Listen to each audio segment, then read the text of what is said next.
Can you guys hear me all right? We can. I can't find my phone headset, so I got my son's gamer Nice. earmuffs with the speaker on. So I look like Princess Leia. Oh, but more attractive. What? How dare you, sir? Nice then. Alex, you could have said Lobot. So Oh yeah. Oh, yeah, yeah. Good point, yeah. You are such a nerd, dude. Looky, Senator.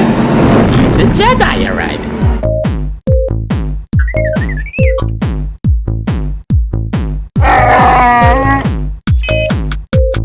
I will sign no treaty, Senator.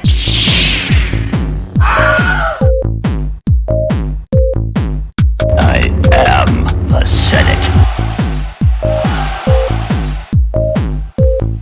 If you can hear any noise, I'm just chopping up some vegetables in the background here for dinner. So, hello everybody, welcome to the Star Wars Senate on October the 4th, 2020, the year of everything good and exciting Yes. and brilliant. It's been one hell of a year, and it's going to be even better for the next 2 hours-ish as we all come here together, duly connected to talk Star Wars. Nothing else matters but the walls. Right. And there's 7 of us here today. We've got myself, Stephen, Ricky, here we go, Tony, Ron, William, Alex, Melissa, and anybody else who might pop in at last minute. And Okay. a rough little agenda that I've worked up and got into my head, though it probably go completely out the window, is that we will talk about the season 2 trailer for Mandalorian and things that are upcoming in it. And if we get past that and going off on tangents, then we will look at, we'll have a quick look at the Squadrons game that's out and the new merchandise, which should be quite interesting. I'd quite like to actually swap that around, maybe do the merchandising before the Squadrons. We all play games in here, and some of that merchandise, I have to say, I was half tempted by, as a person who doesn't buy stuff. I know, it's amazing, isn't it? But as we've done last time, we tried to make this all nice and formal. We did a little quick round the table of Star Wars things that you've been involved in since the last Senate. So we'll try and keep it brief, because last time round we kind of things went on a bit for some people. So a quick couple of minutes each to just tell us about your Star Wars excitement since in the last month. And I'll go in my chronological order, which is Ricky first. Okay, I'm still trying to last time we spoke, I'm trying to go through with my daughter. We're watching everything in order. So we did watch episode 1, episode 2, and then we watched the Gendy series up to the point where Anakin gets his braid removed. And then we started watching the proper series. So now I think we're still on season 1, but I'm watching chronologically with the list that's on StarWars.com, which makes sense because if you don't, then Uncle Ono is dead before you see him. So yeah, That's awesome. That is awesome. I think the next episode we have to watch is the Blue Shadow virus. So that's where we are in that. So that, and then I actually did buy some Star Wars merch. It's been a while since the shelves have been pretty empty where I'm at. But I did buy the new Dark Saber toy, which is awesome. So and that thing's pretty cool. It makes the Dark Saber sound, and it flickers white and blue when it hits contact, and that's been pretty fun to play at night in the backyard with my daughter. So we've been training. I think we might do a demonstration of that. When we're going around, it'd be nice to see. Well, not everybody's gonna be able to see it, but at least we can hear the sound effects. It's pretty sturdy. Because we were I think she was using her Scream Saber, and then I was using that, and yeah, we were clanking pretty good, and no dents, nothing, no cracks, so it's good. Those things are pretty durable. So, but yeah, that's pretty much what I've been up to. Yeah, I didn't buy Squadrons yet. I'm waiting for my new Xbox. So, but yeah. Yay. Apparently, people had quite a few trouble trying to get the Xbox. So I heard. Yeah. Trying to get it online and stuff. Pre-order. I tried to pre-order afterwards, but I was like a day late. I'm like, yeah, I'll just wait if they have it in the store. So. Fair enough. Okay. Right. Thank you very much. Tony. Hey, Hello. so yeah, it's been pretty dry for me, to be honest with you, Star Wars wise. The past month since the last Senate, I haven't done much other than just the chats we've been having on Yep. Facebook. That's about it, to be honest with you. I haven't Pretty really... dry. I'm glad to hear you've given up drinking. So thanks. Good. Yep. Yep. I've been done giving up drinking the Star Wars Kool-Aid. Yeah, no, I mean, but I haven't really watched anything. I haven't bought anything, so no, nothing. Just warming up. you know, just warming up. just whatever chats we've had Yep. in the past month. That's about all the Star Wars I've gotten into. So. For the benefit Not- of people listening who have no idea what we're talking about, we do all exist in a messenger group and chat Star Wars most days, on and off. So in case anybody's listening, going what? So just yeah, well, that in or case just, we get somebody listening who has no idea who we are.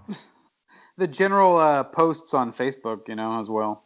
So The group. where we all found each other, right? Oh yes, thank the Facebook maker.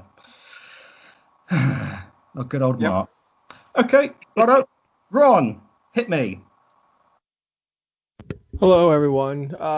This past month, I can't think of what I absorbed Star Wars wise. I know I picked up a little bit of merch. I'm posting something in the chat now. The most exciting thing that I found at a discount or store, R2 Can Jam. It's a beach type of thing or whatever, but it's Star Wars based. It's R2 based, and it was something I had never seen in the wild. So kind of excited to score that at a discount store.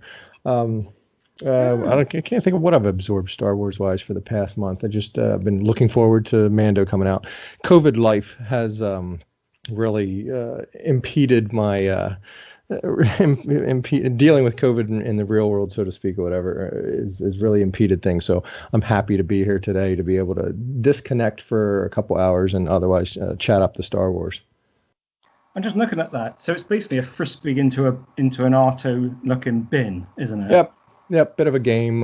It's normally just a black thing with a slot in it. You're trying to throw the frisbee. Oh, it's got an old letterbox in the front. Yeah. To see points? something branded Star Wars like that was kind of cool. I'm interested. It says 8+. I mean, well, you got to be able to throw a frisbee pretty well. So I think that's where the 8 is. Kids can throw stuff. Well, looking at the logo, You got to be able to throw a frisbee towards the thing. Yes, kids can throw a frisbee, but if you've ever thrown a frisbee with a kid, it's 3 or 4 times because you're chasing it all over the place. It's not the back and forth that they show in the commercials. This must have came out when TLJ came out. The logo's red and white. Yeah. Being in Wow. the store, and it's definitely old stock of sorts. Anyway. Right. That's just Good eye. that just made me think of something, but I won't say it because we'll never get through this bit. Okay. Thanks. Will, you're on. Yeah, I'm kind of dry too. No squatchka for me. No, no, seriously. Opposite of that, actually. Almost too much Star Wars. Squadrons picked that up on Friday, so I've been deep into that. And that's really been enjoying that, but we'll save that for a bit later. Yep. We did do a recent viewing of Solo, and also the Clone Wars finale. So I kind of come back to that a bit just to kind of refresh on it because it was so good. Yesterday we did Empire Strikes Back with the kids, so that was fun. And really just getting ready for Mando season 2. So I think we're going to do a watch through. Yep. We've got 26 days or something before that. So before the season premieres. So yeah, we're going to do another watch through on Mando.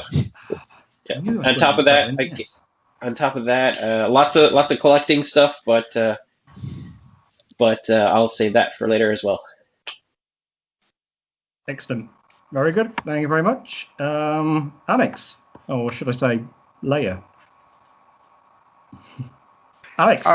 You know what? Let's go by your photo saw with your that. earmuffs. Or Lobot. Thanks. You know what? I think I'm leaning towards Lobot. Yeah, So yeah. so call me Lobot from here on. Nah. Yeah, I like Lobot. Hey, hey. Lando, is that you? Anyways, Does he actually speak? I've forgotten. Does he speak Lobot in the thing? no, No. no. I'm just curious. Holy I was crap, supposed- you're we were right. supposed- Did he? Sorry? Uh, Did he speak? I uh, thought they went through the Alex, comics. Alex, I think that's a hint. Lobot, yeah. Lobot used to speak. Lobot used to speak, but lost the ability. When they When he jacked got- into his brain. Yeah, when he got those implants, it Jesus. slowly took over, and he lost the ability to speak. That sucks. Is that true? Steven, I know that's Yep. what you want from me. Okay. There was a Lando comic Oh. a couple of years back, and it takes place before Empire Strikes Back. It's actually a good one, a good story. It's about Lando. I'm just trying to remember the bones of it, but it's about Lando. He has to steal a ship, and it turns out that it's the Emperor's yacht that he's stealing. Wow. That was the first Marvel Lando series.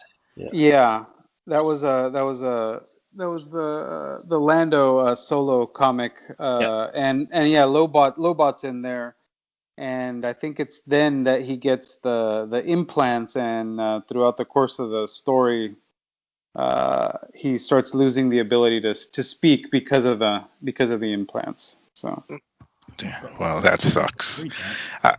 Okay, Alex. I'll make sure continue. to. Well, I got Squadrons. Oh. I actually had it downloaded. It's been on my Xbox. Rick, I should have done what you did and just hold off for the S or whatever it is, the new Xbox. But I have it on my Xbox One. It downloaded, and I was like, I'm gonna play this as soon as it downloads. And then, I gotta make dinner for the kids. I gotta go to work. I gotta, take the kids to school. I was like, oh, come on. Adulting. Yeah, Yep. it's adulting is hard, as the kids say. But last night, I took a nap. I'm on vacation for the next 5 days, so I am determined to become a super space ace. But what happened was is that yesterday I actually started playing a couple of missions. The learning curve on this game, I was like, this isn't fun. This isn't. That's why I didn't buy that game. This is work. I mean, there's and I have it on the story mode. I played 3 missions into the story. It's set in 2 periods. It begins right after Alderaan, and then 4 years after. So, I am way into the story. It involves both sides of the conflict. There's Trandoshan pilots and Twi'lek pilots and stuff like that. So I really want to try and master this thing, but I don't. I might be too old for this.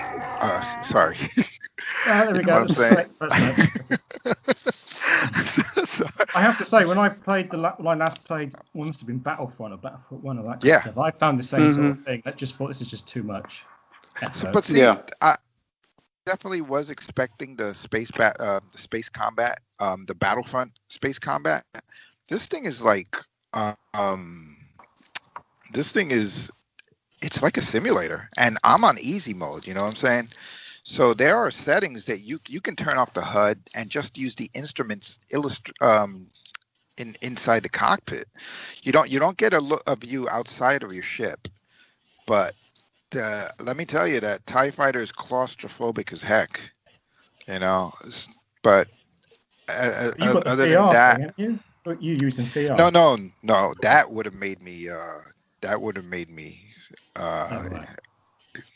yeah, I might have yacked on the VR Right. part but the mission design is pretty straightforward, and yeah, so that's my That's you. Star Wars. It's a lot, but yeah, we'll talk more about it. Okay. Right on. Okay, and last but not least, the delightful Melissa. Hey guys, can see you a hear me? moment. I had to switch headphones. Yes, yeah. No, it's Yeah. fine. We hear you. Okay, good. All I've been doing are Mandalorian related things. So actually, I forced my husband and son to start rewatching season 1 yesterday. We got as far as the episode where all the Mandos show up to rescue the Mandalorian and the child. Fantastic. And then I got the copy of the Mandalorian Art and Imagery Collector's Edition, which is just really a copy of all the pictures that they show, all the artwork that went into. Yeah, it's fantastic. It's a beautiful little book. And that's it. Short but sweet. Yeah. Yeah. Thank you very much. Thank you. And I'll say not last, but I'm kind of last. But let's try and think. Yeah, just general stuff. I've rewatched A New Hope. Hence some of the questions that come up in the messenger group. And I just started Empire Strikes Back. For the benefit of the people listening, I tend to watch things in bits rather than all at one go. So a film can last a week. Stephen, when was the last time you watched A New Hope before you did this past week? Yeah, I think a couple of years. Wow. I mean, in terms of years. Wow. Hang on. Let me kind of qualify this. In terms of watching it all the way through. Yeah. Okay. I watch lots of things in bits quite often, but in terms of actually starting from the beginning and watching it all the way through, without skipping to some of my favourite bits and that kind of stuff. Yeah, it might be a year actually, but it's at least been not this year anyway. I can't remember. Yeah. So that's. But I was noticing a lot more different things this time around as we talked about, but in the group. But anyway, I won't go into all that now. And what's I going to say? I caught up on a couple of the comics. A fellow friend of ours is sharing his Disney comic subscription with me, so I get to read what he gets, which is very nice. And I say the new Darth Vader comic, it's gone downhill very quickly. Compared to some of the other previous Vader comics, been very good. But I just thought some of the dialogue and some of the storyline was just too out of it to be enjoyable. And then the actual Star Wars comic, which is between Empire Strikes Back and Return of the Jedi. Read the latest one of that, and that's quite acceptable, I should say. Very acceptable. So actually quite enjoy that. So I've got into comics this year thanks to a mutual friend. So I've been catching up on that. So I've got to make up my list to catch up on that Solo Lander one, wasn't it? I haven't read that. I started reading that Rise of Kylo Ren one the other day. Oh, yeah. Yeah. I think I got through like the first. Pretty good so far. Kind of odd that stuff's thrown in there, but I like that kind of stuff though. With having I mean, not to spoil it for anybody, but there's when Luke's temple destroyed, there's other. Yes. I remember talking about that at the time. Yeah, that's a big thing. But, I mean, that's cool. I like that. I like that they can fill in those gaps. I mean, and it's comic, and to me, it doesn't take away from anything. So it's cool. Anytime there's more story, I like it. Yeah. You enjoy Snoke the Gardener? I haven't had that far. Oh, you got that bit, yeah? Oh my god! Really good. Oh my god! I haven't. I mean, there is a lot in that. I mean, just to cut to that quickly, I thought that story provided a lot of content. The Rise of Kylo Ren answered a reasonable amount of questions, but also asked a lot more questions. And I thought the final issue was a bit quick compared to the rest of it, but I really quite enjoyed it. It's really good, I thought. But that's just me. Stephen, I don't think I ever asked. I know how Ron and I feel about the cinematic universe being the bedrock for the Star Wars storytelling. But how do you view the details like the destruction of Luke's temple, of Luke's temple being depicted in the comic book? You know what I mean? You have to clarify. Do you think that that's an event that's so important and pivotal in the storytelling that it should have been something that appeared in the movies, as opposed to Oh, right. in a I get where you're coming from here now. 24-page floppy cat spanker. To be fair, it doesn't get much more coverage in the comic than it does in the movie. Oh, okay. And in the movie, you're left to draw your own conclusions over what happened. And in the comic, you'll draw different conclusions to what happened. And I'll say, I think the comic didn't 100% confirm a different take on it, I think, when we were rightly, but it heavily leaned in a particular direction. That's different to the movies. I don't really mind when they do that, because, like, even in the original, they talk about the Clone Wars. We didn't get to see that for like, how many years, so there's always room to go back and. Yeah, I kind of feel like. Oh, sorry. Go ahead. Yeah, go on. I was gonna say to Alex's question about depicting certain events on screen versus in books or comics. I kind of like, to that point, I kind of feel like that's why Star Wars previously in the movies has never really used like flashbacks. Yeah. Like they'll like Ricky just said, they'll tell you about an event, but that's it. They'll just throw it out there and you're not going to see it. When we had the whole Legends expanded universe, that's where a lot of those things would get filled in, or then then the actual prequels came, or the Clone Wars series. But I kind of feel like I understand why it's almost not good to show flashbacks in the films, because then you're like, well, they should have expanded more. Like that's all the time they gave to that. You know what I mean? And I think it's better just to focus on the here and now, and then leave the past to the imagination. Does that make sense? I think flashbacks is quite a modern storytelling method, isn't it? Mm-hmm. As much as I like it, I also think it's a little bit lazy. And we're not in the films, not talking about Star Wars, just generally a lazy way of doing things. But it really gets me in TV programs. Well, I don't like the time. Yeah. You watch a TV series and it starts with sort of like the last 5 minutes, and then it does the jump back to the previous day. Right. I can't stand that. I can't stand that. Yeah, the non-linear storytelling.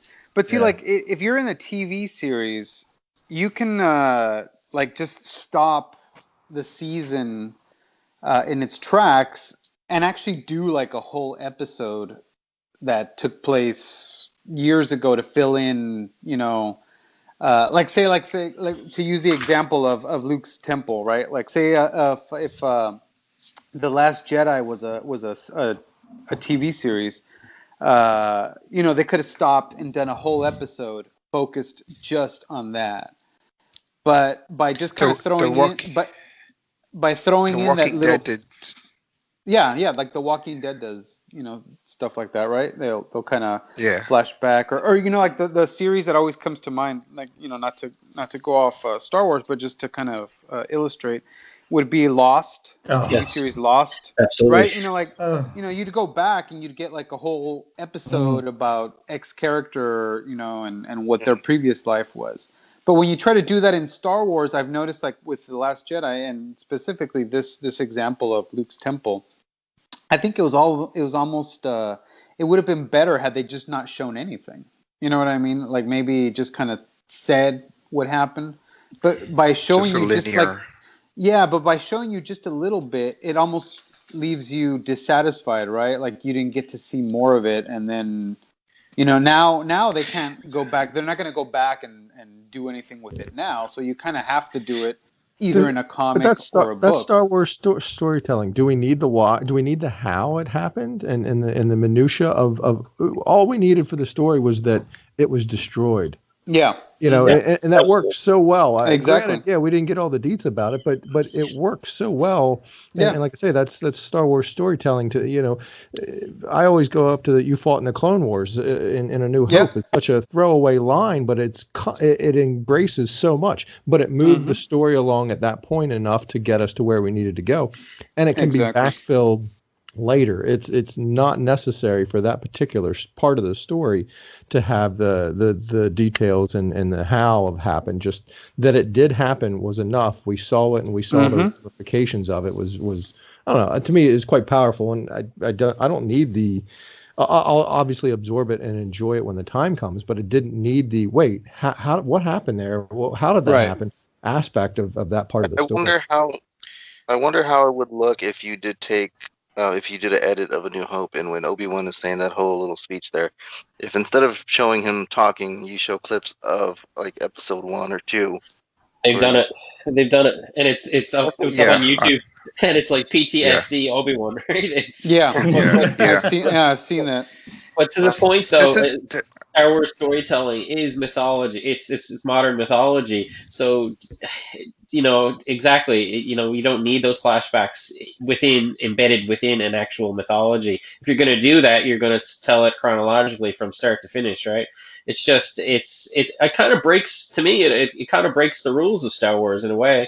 Because we didn't get it, like you said, in A New Hope, right? So, and again, this could be pushing forward into new territory with Star Wars and Disney and all that, but it kind of does break the rule. Well, then Yeah, they I do it agree. in episode 3 with the Darth Plagueis stuff. Like he mentions him, and then that's it.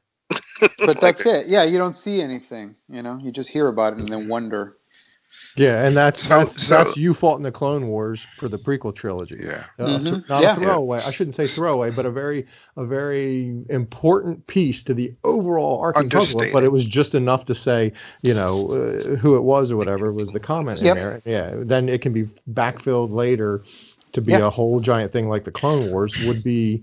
To me, that's what I embrace so much about the Star Wars storytelling model, more so than anything else, is that sort of throwaway line that then gets filled in much later, just because not that it needed to be filled in. We didn't need the "you fought in the Clone Wars" filled in, but somebody came up with a story that's compelling and decided to tell it to us.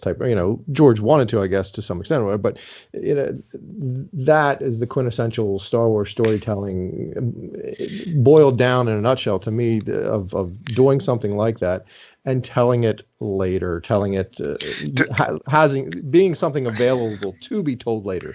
That particular storyteller doesn't have to, but somebody later that's embraced and gotten caught up in all of this could tell that story at some other time.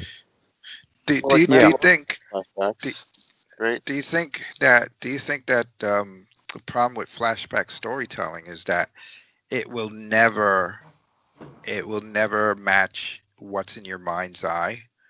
Or do you think that they do flashbacks for things that don't need a flashback? You know what I'm saying?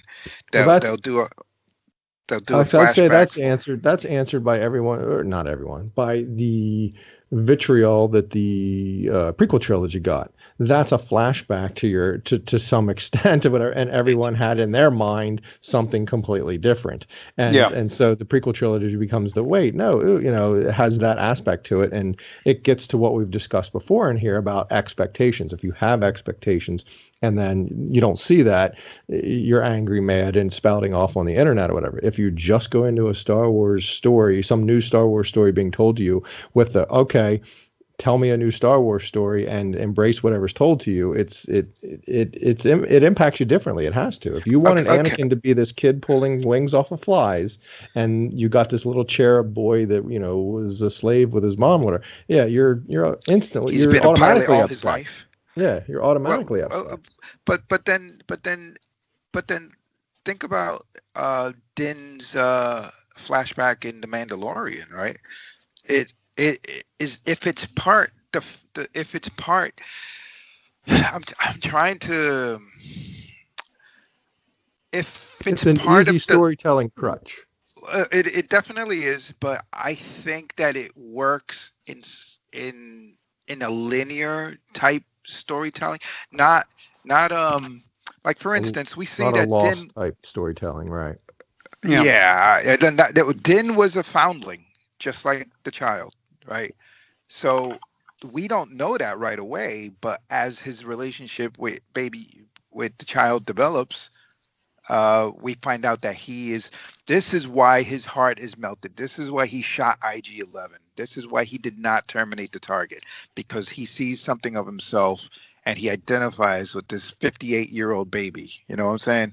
So if a flashback in a story Story, yeah. tells if it becomes part of the story development, it seems less egregious, I guess. Well, yeah, Does that because make because they're two different. They're two those like the two examples we're talking about, the Luke's temple in the Last Jedi, and what you're talking about, his memory.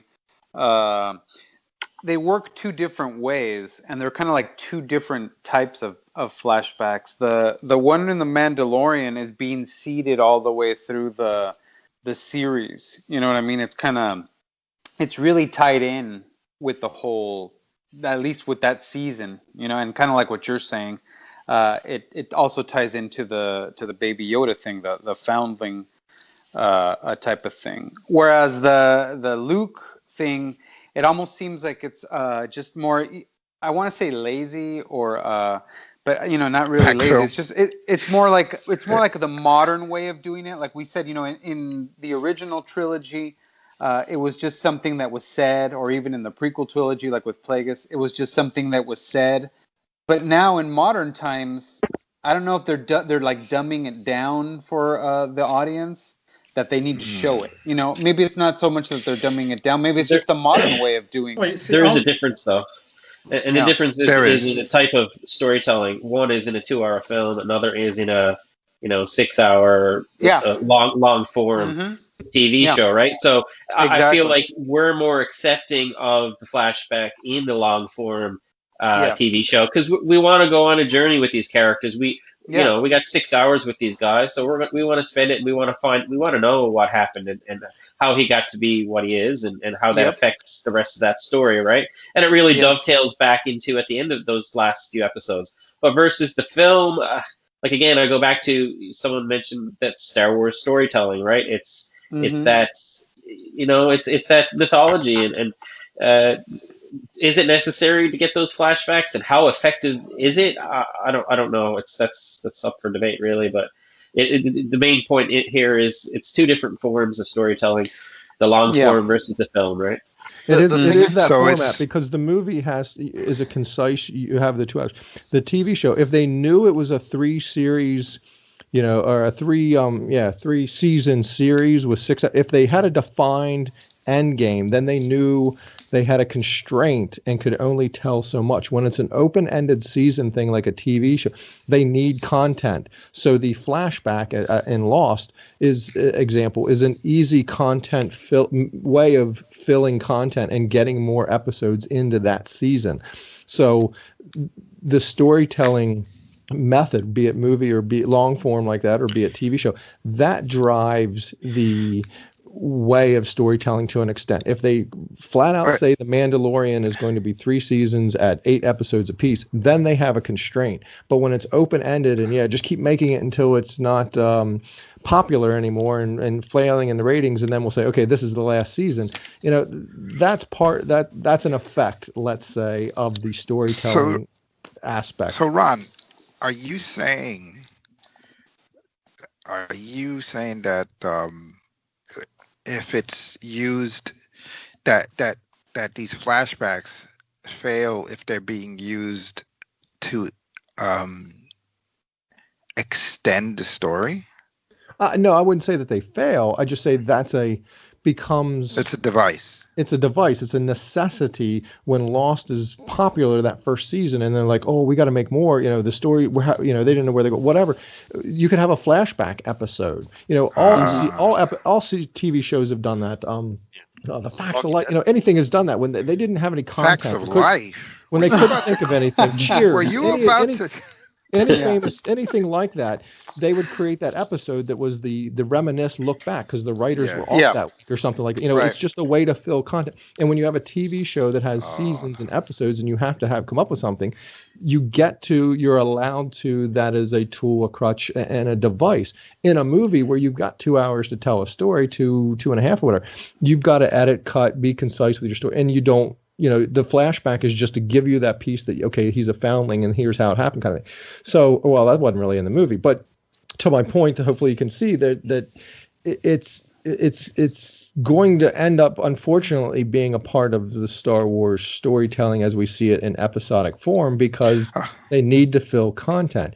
The Obi-Wan series, there's a lot of talk about that. If that is concise and constrained by being a one and done or a two and done type of thing, where it's 2 seasons at 6 episodes apiece, it's basically a long form movie in chunks, which would be awesome because that drives a story that doesn't have to be weekly and wrapped up nice in a bow at the end of every episode, and doesn't give us filler. It gives us stuff that has to be pertinent to the story, because it's not going to drag on for another season and another season until some executive in some boardroom, Yahoo, says, yeah, okay, we're finished with that, and then they're trying to button it all up at the end. That's what Star Wars in this form I fear for, because we as fans want it to be, well congealed and beginning, middle, end aspect that we got with story or with movies that TV shows. We've seen it with Clone Wars that are chunky. Alex, I'm just gonna insert some authoritarian thing of this. I know Ricky's tried to speak a few times, so I just want to say, let's have Ricky say a few things. Oh no, I was just gonna say, like, you can still have flashbacks. I know I keep seeing you trying to talk, and I thought, well, I'm gonna give you your 1 minute's worth of. Well, yeah, no, just a couple of things. Like, going back to the Last Jedi, I think, like, the purpose of those flashbacks was for 2 reasons. Like, one, yeah, you get to, like, explain the story about what actually happened with the temple, but, like, a lot of that movie is a lot of Luke's, like, certain point of view Obi-Wan type thing, where that kind of shows you where, Kylo could go through an experience and see one aspect of it. Luke can do it, and it's another way. So, I mean, that's kind of, and the same thing with Obi-Wan explaining, like, Darth Vader hunted down and killed your father. But no, it was his father. It was a certain point of view. So I think that's kind of the device they tried using in that movie. But I mean, I could also see in in the Obi-Wan series, they could have flashbacks of, young Qui-Gon and young Obi-Wan that has to pertain something to that episode, some kind of philosophy that he's teaching them or something like that. I could see them trying to go back to that, and it does fit perfectly for the Mandalorian, because you don't know much about him and you really don't want to, but you can have that quick clip of the robot saving him, and the Mandalorian saving him from the droids, and that gives him his angst against droids. But yeah, go ahead. Yeah. I was going to say, Melissa, I know we're not giving you much. Do you want to say anything about flashbacks and the different, in the sequel trilogy and in Mando? I know you've got your things about the sequel trilogy, but I'll give you your minute. Sure. So I'm actually a really huge fan of Lost. And I loved how they used the flashbacks to fantastic effect to fill out information about people that you didn't know. You didn't know where they came from or why they were doing what they were doing. So I feel that it will work well. If the stuff that they've done in Mando, I think works really well to give us a very quick glimpse into where he came from, who he was, maybe what makes him hate droids and things like that. I actually think it works really well on the small screen. I don't know that flashbacks work well in the confines of a 2-hour movie when you're trying to cram a whole bunch of other stuff in about the people that you're trying to see on screen. And while I appreciated parts of the sequel trilogy trying to use flashbacks, and I appreciated the artistic sensibilities of what they were doing, I kind of feel like that time could have been spent maybe giving us more meat about the new kids that they were trying to bring forward as the new trio. I would have liked to have seen a lot more about Rey and Poe and Finn now, watching and getting to know them and getting to know them, getting to know each other, rather than spending time on the artistic flashbacks The Last Jedi was doing. I appreciate what was going on there, and I really appreciated the Rian Johnson trying to tell like that one section about what happened between Luke and Ben from both of their points of view, and then the actual point of view. That was done fairly well, but it also felt like it was just a director who wanted to do a cool thing rather than serving the story. So I guess by and large, I think for an Obi-Wan short season, if they plan out It's going to be a shortened season. It's going to be a single season. I think that's what they've said. But if they plan out an arc, I can absolutely see where you would want flashbacks, especially as Obi-Wan is remembering things, or maybe to set the stage for the viewer to remember how much he loved Anakin, if that becomes a factor, or whatever other things might be. No, that's a very good past. point, because the Obi-Wan needs to not speak to necessarily all the fans, but just the casual person that wants to sort of watch it. They know they have the fans reached in. So, to throw in a flashback or to throw in some story, I don't want to say filler, but to a reminder, let's say, for the lay fan that knows of Obi-Wan from back, we all know the ins and outs and minutia of him to a T. So that's not who they need to speak to. They need to speak to fill in and do some of that flashback stuff, or like you say, a reminiscent type of thing, just to help fill that in for the casual fan. A shortened season, a one and done, it's basically a movie that's well fleshed out, and that will be, I'll absorb that to no end. That will be awesome. Now, let me ask real quick for the Obi-Wan flashbacks. I'm sorry, I don't want to derail, but would you guys want just them to put in scenes from the prequel trilogy, or would you want like all new, like flashback stuff we haven't seen? New. Whatever works. New. I'll go for new. I'll go either. Yeah, could go. I think I'd prefer new, but I'd be okay if they just put the other scenes. So anyway, I'm sorry. Go ahead, Melissa. No, it's okay. I'll answer your question, and I think it depends on where they go with their story and what fits best with the story. If a flashback to a previous thing that we all saw in the Clone Wars fits with something they're trying to tell, if it fits right, if it enhances the current story, then absolutely flashback to the Clone Wars. If something new we haven't seen before but fits with known information about Obi-Wan and doesn't change who Obi-Wan is, it's not somebody trying to shoehorn in their own opinion as opposed to what has been established, either way would work. Sometimes they can be really, really powerful. Satine would be fantastic. Yeah, that would be good. I sometimes find flashbacks to using previous footage to be a little bit cheesy. I don't know. It just seems like it just looks like you're looking at. I don't know. I can't think of any firm examples, but I just get in my head that every time they've done flashbacks in everything else I've seen, TV series and stuff, it just looks like it's. Yeah. It just looks. I mean, they can de-age Liam Neeson and de-age Ewan. Sure. That'd be cool. Yeah. So I agree. Like the beginning of Ant-Man. I don't know if you guys are Marvel Cinematic. Yeah. I was gonna say that. So I thought that was fantastic. That was an excellent. I was especially because I love Haley Atwell, and so I'm always down for Peggy Carter. But that immediately got me interested in who Hank Pym was. I already was interested, but I thought that was a fantastic use of it. And then I think all the flashbacks so far in The Mandalorian have worked really, really well, because I immediately recognized all of the droids and the separatist ships and things like that. So I got very excited about that. Plus, but if you didn't know what those things were, you didn't need to know. You saw his parents being chased and explosions everywhere. I thought it was fantastic. Yeah, agreed. Battle droid, right? I was gonna be controversial on this flashback thing and say that I don't think we really needed all those in the Mandalorian. Maybe once, and that was it. I don't really think that a lot of the flashbacks added anything, because a lot of it was just retelling the same thing, flashback, and then adding a little bit more each time. But that's just that's just me. But I mean, I'm not trying to be controversial or anything, but. To your point, Stephen, the thing that I noticed about those flashbacks is that they told, if you were to just take the flashbacks from season 1 and put them together, like cut them together, it would show the story of how Din lost his parents and how the separatist droids blew their village up, and then the Mandalorians. So I think what we saw was one flashback cut strategically into these episodes. So it was a linear storyline. So as opposed to something that just gives background information.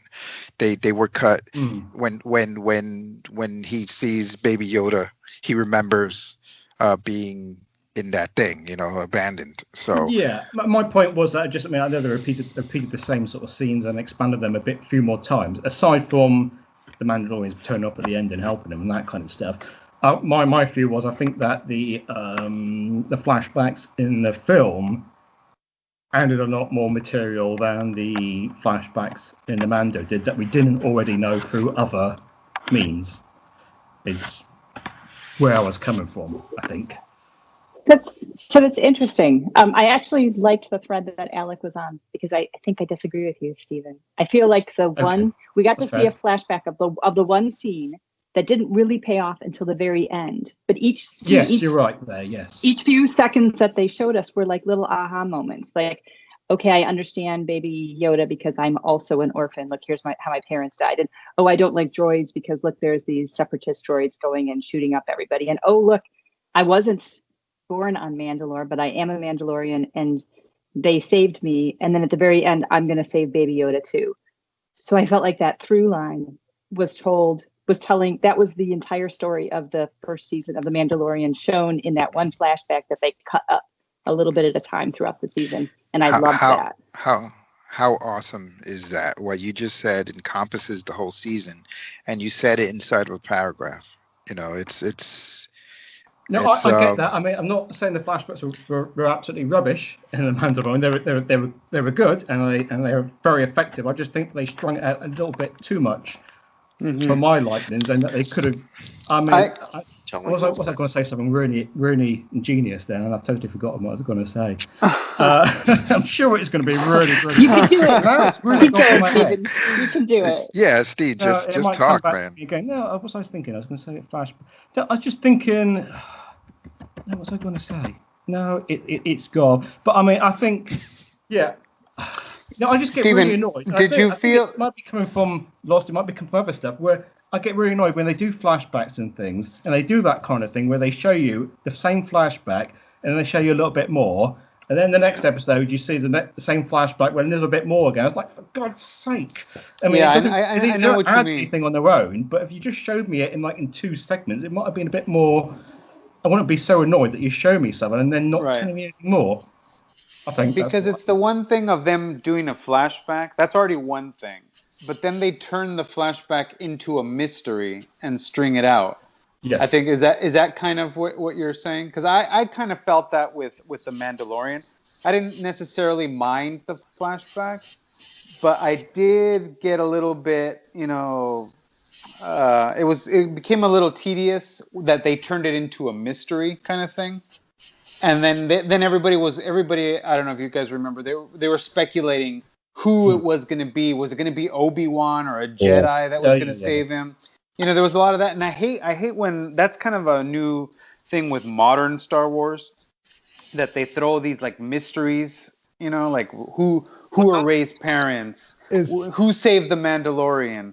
There's and it gets a little annoying. Like that wasn't part of Star Wars before. They leave you to wonder. To the episodic television nature of this new Star Wars storytelling. They had to break up they keep it a mystery to keep you coming back for the next episode, and broke up the flashback. If it, back to my point, if it was a movie, we'd have had the flashback all in one scene that it was the droids. It wouldn't be that broken up aspect because they need filler content and need to create episodes and keep you wanting to come back for more. So it's going to I shouldn't say unfortunately, but we're going to have to come to terms with it. It will become a part of the new way of Star Wars storytelling, or become a part of Star Wars storytelling because it's now episodic. There's just no. That's a fair assessment. It has to be a thing in that sense.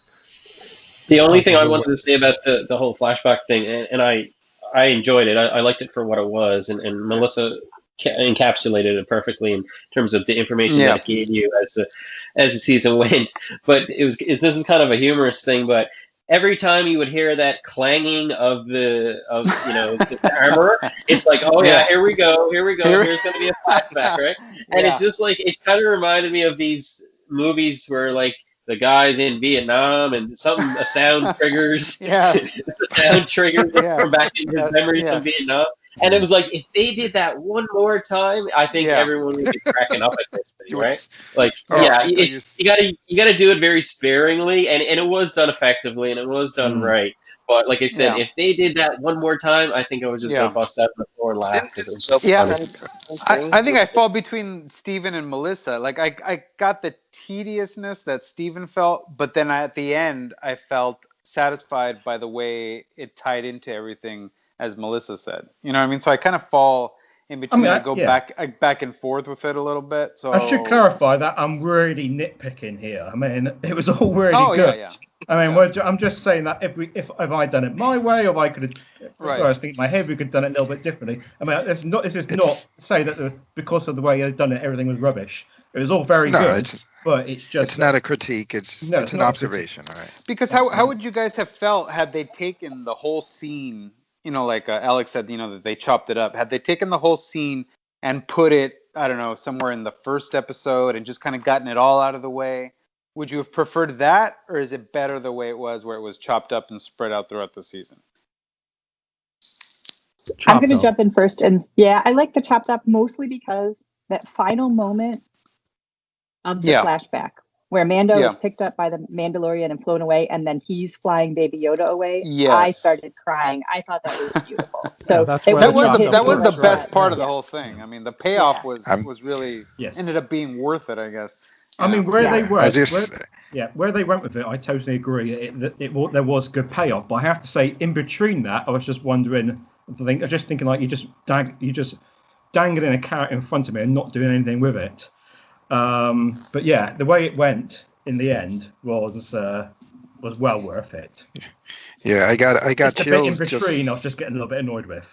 So where's it gonna go next? To segue into Well, yes, I was going to say, I was just thinking about that in terms of times, how things were going. I have got the. We should get to the second season trainer, which I have got lined up. Excuse me. Do I it. should just share my screen. You got. It gives you different things. It's changed in Skype how they do it. They now give you a choice of which screen you want to share. Okay, I've got to share computer screen. I've got to share, not Skype. Wait. I'm sorry to get off the rails. How many screens do you have that you don't have a Blu-ray player? I don't mean monitor screens. I mean the Windows screens on the laptop. I mean, you're not using Windows unless you've got at least 10 things open at the same time, aren't you? We believe in Steven. Wait. You're not using Windows unless you have Windows open? Well, Is that what I'm hearing? I heard he's hanging outside of a window. All right, I don't mean to derail. All right, let's have at it. Are you guys seeing the? Yeah, we're seeing your montage of 16 things. Yeah. Well, I just quickly checked that the sound is working first. So I'll just play the first bit. Yeah, full screen. Just skip into it so you can hear it. Yeah, we heard. You hear the sound? Yep. Full screen. It's not playing like that. full Okay. screen. Yep, full screen. I'm going full screen. You guys? Did you full screen? Yep. Yeah, full screen. So that's my PowerShell script as well. Yeah. Okay, here we go.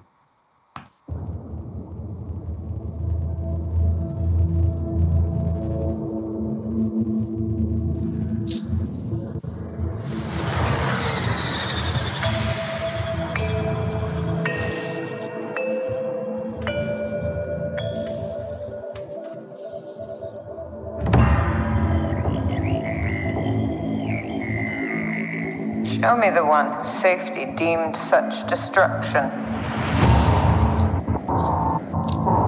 You must reunite it with its own kind. Where? This you must determine. The songs of eons past tell of battles between Mandalore the Great and an order of sorcerers called Jedi. You expect me to search the galaxy and deliver this creature to a race of enemy sorcerers? This is the way.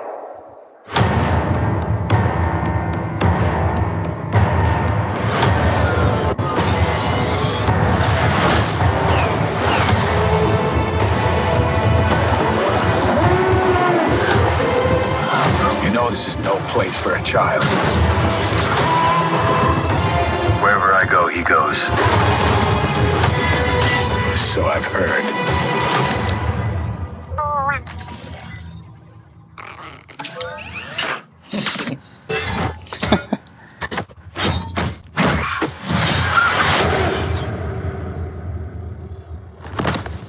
This is the way.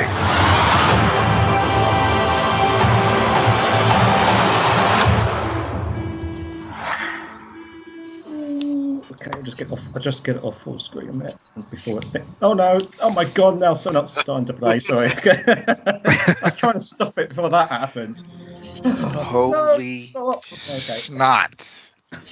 Holy! Sorry. I have so many questions. Who's that doing the speaking then? The background That's narration. Holden Baker. Armorer. Yeah, The armorer. The armor. She's dead, isn't she? yeah. Did she though? She Oh, just said we no, don't. Oh no, we don't No, know but that for a fact. that's She was gonna that's hold from last season. Yeah. Yeah, all those quotes were actual legit quotes. I don't think anything was new. I thought somebody dissected. They were all quotes from last season. Last episode, yep. Oh, they were. Did she say? I've forgotten already. She actually said all that in the She finale. does. Yep, Yeah. she did. More or less gives him his marching orders for the rest of the series, I guess. Or the next season, at least. Yeah. So, Yeah, so that's, back to that's my like a point of the big open-endedness or whatever. I time, think we've heard rumors of at least a season 4. Yes. Yeah, that's kind of where they're up to now. Yeah, so There was three for sure when they were still in production on 2, and now that they're moving on to 3, it's up to 4. So that's good and bad in terms of is it season 4, is it season 5, just because it's popular and create more content, and and they're storytellers, they can tell stories and can find us good stuff to tell or whatever, but it remains to be seen basically in terms of what the future holds for it. But yeah, very exciting. I like probably my takeaway, I like the elder statesman Grief Karga. I think the Apollo Creed, he had the right, the gray beard going, it shows a bit of a timeline to some extent, or something has transpired, or he's been off world somewhere. I thought that was very cool to see, and then the X-wings and the Razor Crafts. I'm very intrigued about what's, they look to be flying in a cover formation. Yeah, there it is, and then they look to be chasing him, kind of thing, or whatever. Very excited to find out, what to see what that's all about. X-wings are always just cool to see. Seeing them in atmosphere, yeah, very excited. Yes, I mean there is a lot to digest, and it really spells out this season quite clearly, isn't it? Really, that what he's got to do, where it's going.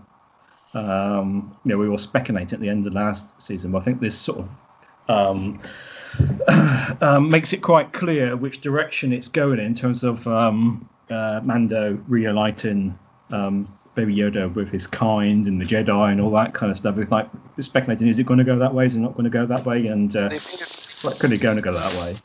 Right. They made it seem like his kind is the Jedi and not his actual species. That's what I understood when they said his kind. I didn't take it literally like his species. I the took sorcerers. the Jedi. Mm-hmm. Do we want to? I mean, that's because the other thing, because the way Lucas kept Yoda's species quite quiet and mysterious and that kind of stuff. Do we want to?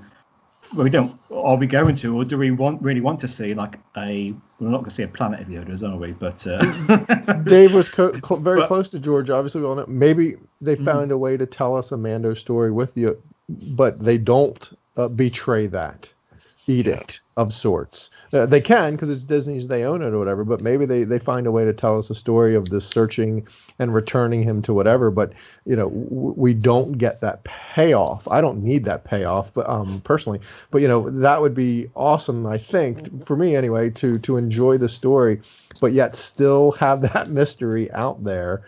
I don't need everything buttoned up and tied up in a nice little bow. So there's potential for it. I do wonder though that he's out and about with a child. What happened to it's much like Obi-Wan and Luke.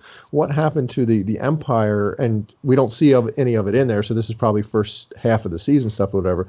But we don't see the guy with the dark saber. We don't see any of the Empire Moff aspect. Gideon. Yeah, we don't see any of that chasing him, and he's no longer in hiding necessarily. He's out and about. It seems to be exposed. Somebody wrecked. Right?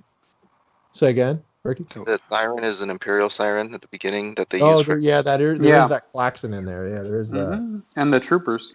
The Mm. the Razor Crest was on fire with the cargo hatch open at the beginning of the scene. Are they in there? Are the Mandalorian and Baby Yoda in there? I mean, where else could they be? How are they surviving out in the vacuum of space? Especially the baby. Somebody's got to take care of the baby. Nanny? You think the Razor Crest Well, with gets the destroyed? it's pressurized, whatever you need to say for space, that the hatch is open, so it's fine or whatever. More so, I'm going to completely recant. I totally, obviously, just had the blinders on and saw what I wanted to see, because obviously, as the screen grabs are going through, whatever, there's plenty of Imperial designation in the thing. So I totally spaced and missed on all of that. I'm so embarrassed. No, it happens. I want to see this fight. I want to see this fight. Yeah. What they called again? Forget what they're called. Gamorrean? How do you guys feel about the skinny-legged Gamorreans? I think it's one of those things with the Scottish kilt. What's under there? Yeah, they're you know how a bouncer at a bar is usually like a big he's a big guy, but he's a big fat guy. That was the Gamorrean at Jabba's. He was just the big version of the Gamorrean. Wasn't very athletic and strong in that sense. So these are the athletic version of the Gamorreans that are skinny legged. You see all the flags there above the ring. Sort of reminds me of Mass's castle sort of stuff. Oh yeah, I haven't seen anybody online. Have those been dissected? Anyone know? This be a back room at the castle? Who knows? I haven't seen anybody talk about that. This is the first time I've heard anybody bring it up. The flags. It's a good observation. Yeah, well done. Yeah. Presumably that's because it's wherever they are is a place of this time of no laws and everybody can be represented to a degree. I'd imagine that's why those flags are up there. Well, if anyone would know where Jedi were, it'd be Maz. So. Well, we need a special Senate subcommittee to be spun off to dissect those flags and see if there's any ties to Maz Kanata, or any ties at all. Are those flags from the pod racing? Or anything or are they all new in some way, shape, or form? So, yeah, we'll spin up a special Senate subcommittee and get right on that. Have to. And is that? It could be years there, isn't it? Racing flag. Who do you think that is there? I don't know who it is, but I mean, I'm trying to think. What species is that? It's a species we've seen before, isn't it? With the ears coming. Well, that looks like the Scream guy from Scream. Oh no, it kind of looks like a Jedi Temple Guard mask with a hood over it or something. Yeah. Yeah, I kind of. Who's this guy? Like, I mean, not so much the character, but who voices him? His voice sounds very familiar to me, but Isn't it Favreau? Is it Favreau? I think so. Maybe you don't recognize him with his Not that it's the same character, obviously, but is that a character we saw in the cantina, the one-eyed, or no? It's just another one-eyed alien. I think it's a different one-eyed alien. Yeah, it looks. Now that I see it in this screenshot, it looks different than what I can think of from a New Hope. I know what you're I know what you're thinking about, but I think, or at least I feel I know what you're thinking about. We've all seen New Hope 500 times. Yeah. Right? Yeah. But no, I think this guy's different. Okay, different color. Or maybe it's just the fact he has hair. Maybe. His face does look more human. Yeah. He's not grabbing a drink from the bar, so it's kind of. But it's not him though. Who's down, is it? It's somebody else. Did he kill all of these guys? Well, not everybody in there, I don't think. I hope not, because one there. No, he's just that chap there's just having a sleep. Yeah. A little too much to drink. Yeah. See, there you go. That's the one. See. Oh, yeah. Well, actually, maybe it's supposed to be the same species, but the older, younger kind of thing. Yeah. It's kind of the way with the Trandoshans, right? I mean, Bosk looked a certain way, but the Trandoshans that they've showed in Mandalorian look different because they're kind of more human now. So maybe it's that type of thing. Jar Jar species changes over time. At this point here, there doesn't seem to be anybody else in the room, so I suspect maybe everybody cleared it out. Oh, like a bar fight, yeah. Everybody. It's, loves it's a bit of a fighting. cut scene, isn't it, between what we see and. I think this is after the fight, probably after the Gamorreans are done fighting, because they're not even in the ring anymore. So. That's right. Yeah. And then Apollo gets in the ring and takes everybody out. And there is a nod to. Eye of the Tiger starts playing. How much development are you guys hoping for or thinking we'll get in regards to Baby Yoda? I mean, do you think he's just always going to be the little cute, kind of doesn't speak, uses the Force here and there, baby type character? Or do you think they're going to develop him? Maggie Simpson. If it's going to be Maggie seasons, Simpson of the. If it's 4 yeah, that's kind of what seasons I'm getting at. And they don't span 10 years each or something. He's only going to be 50, and then he's going to be 54. He's only going to be 4 years old. But even in his dog-year terms or whatever, he's only, if he's 50 now and he's still a child, in 4 years, he wouldn't have developed that much. So there shouldn't necessarily, unless his species has a development thing where it happens all at once. Hey, look! Is that a clone trooper? And is that Maz? A clone trooper? Yeah. Oh, down there? Yeah, it's like a clone trooper. Then it's a bit like Maz. Kind of looks like it. Yeah, sort of greeny, and those kind of glasses things there. So, and that's graffiti. So, who writes graffiti in Star Wars? Well, yes, that was the whole speculation, wasn't it? I mean, I can't imagine she's not the only one, right? I mean, she's not the only graffiti. No, they got I think everybody just went there because they're like, oh, graffiti, it's got to be Sabine. But it's the only one we've seen, so right, that's the only one it's the only one we can announce by name. There's a blue-faced guy crossed out on the top. Oh yeah, up here. That looks like like Walrus Ponda Baba. What's his name? Ponda Baba, Walrus Man. I mean, they've got to fill all this stuff, haven't they? So they're like, this is why. I think it's just stuff that's meant to be seen once you freeze frame it, but otherwise, when it's in motion, you don't even. Yeah, it doesn't mean anything. Like over here, you've got Teenage Mutant Ninja Turtles. Who's trying And there's the first version of R2. Is he rescuing the guy, or is he? No, that's just a trash can. Yeah. Yeah, it's definitely put in there for the screen grabs. It's made by fans for fans. They know we're going to dissect, or certain fans are going to dissect all of that. So it's not going to be anything of sheer Easter egg value or whatever. It's just going to be fodder for those to screenshot and take away from other things, perhaps.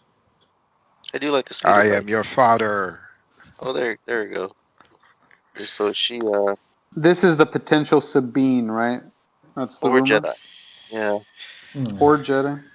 Or Acolyte, or what's the other thing I heard on? Or completely new character. Or completely. Yeah, I think she's female and hooded. I think she's we gonna go be with the things we know, kind of thing. Whatever. We're so good at that as fans. Yeah. Yeah. I saw from an unnamed source in my YouTube feed that keeps coming up. You all know the famous Star Wars feeds on YouTube, and people will post YouTube videos up there. I saw one that said, they had this one, and then stuff like, I think what they say, Ahsoka confirmed, sort of head nod, and that kind of stuff. That's the recent thing. Rosario Dawson confirmed. Yeah. I was like, what? I mean, you could. It's possible to have anything underneath that, but I mean, they could just throw that in there because it's missing a few things on their face, so it's Ahsoka, isn't it? But no, she's Ahsoka. No, I would say Sabine. I think is what they were saying, that the hood is up at the moment to hide her purple hair, which is kind of a giveaway of Sabine. I think that's what I had heard. That's way too young for Sabine in this timeline, is it not? Too young? Oh, yeah. Wow, was pretty young. Rebel. Yeah, but at the end of Rebels, when she runs off with Rebels. Ahsoka, she's aged a bit in at the end there. I don't know. To me, I think it's all new characters where my money is. Yeah. So let's speculate then. What do you think is going to happen this coming season? What are we expecting?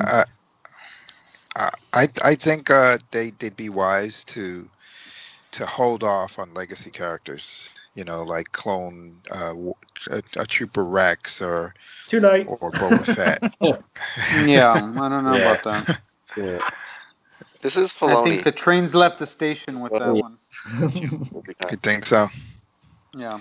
I mean, everything. I don't know if we're going to be as much as we all think it will be, but we should, as I said before, I would hope for a light touch, but yes, it is what it is. I'm sure whatever they do it well, because so far they have. It's going to be one flashback drawn out throughout the whole second season. Oh no! This big flashback thing. Just despite me. A little flashback bit chopped off. I'll say this as far as if Rebels characters do appear, I do think it'll be a light touch, to quote you, Stephen.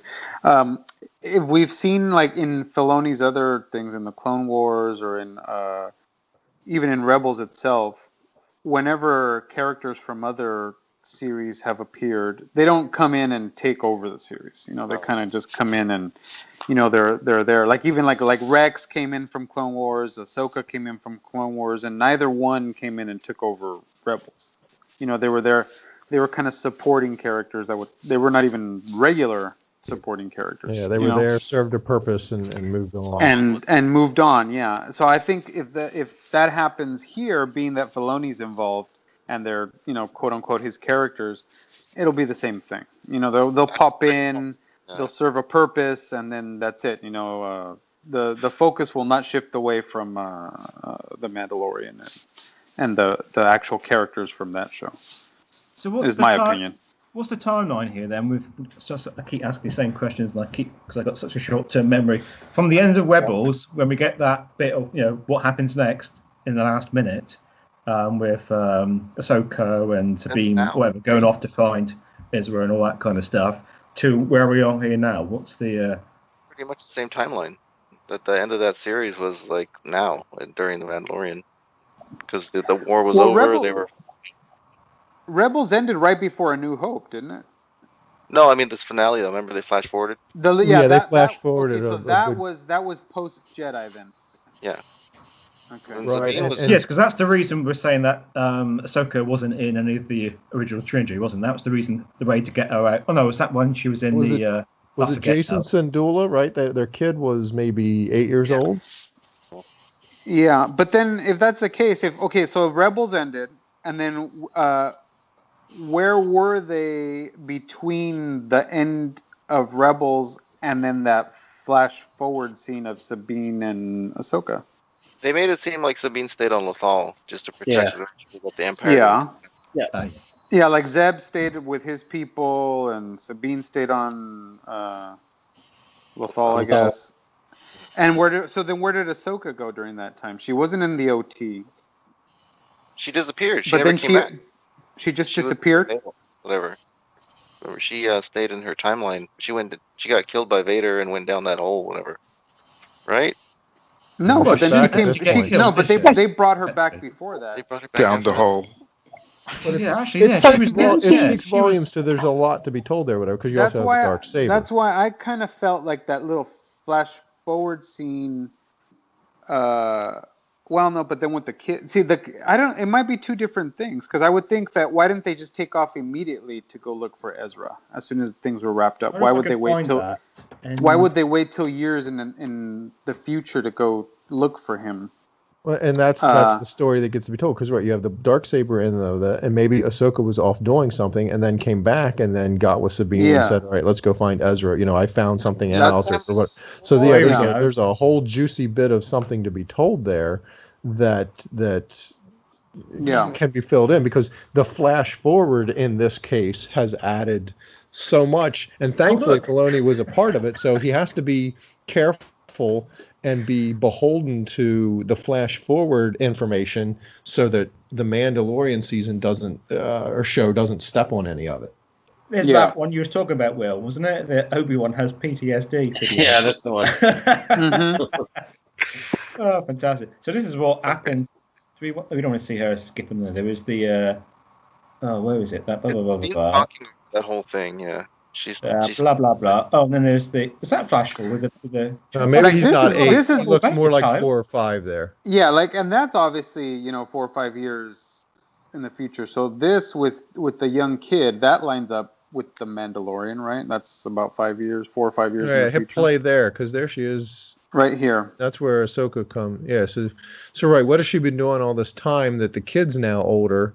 She comes back to this mural and sees Ezra, and then Ahsoka shows up to say, "All right, let's go find him." And she's like, "All right, let's go." Yes. Right, I see what you're saying. So maybe that's my question. Maybe when she goes does she have the Darksaber on her there? She's walking off. Where was the last time we saw Ahsoka before the scene? Well, she wouldn't have the Darksaber because she handed it off to Bo-Katan. Yeah. She did, yeah. Oh, all right. Right, So there's yes. so much. There's such a trilogy or a show or something to fill all this. Because they kind of initially wrapped up everybody's story in Rebels, right?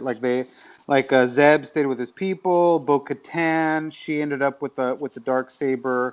Sabine was gonna stay. I don't know wherever. I think she was gonna stay on Mandalore too, wasn't she?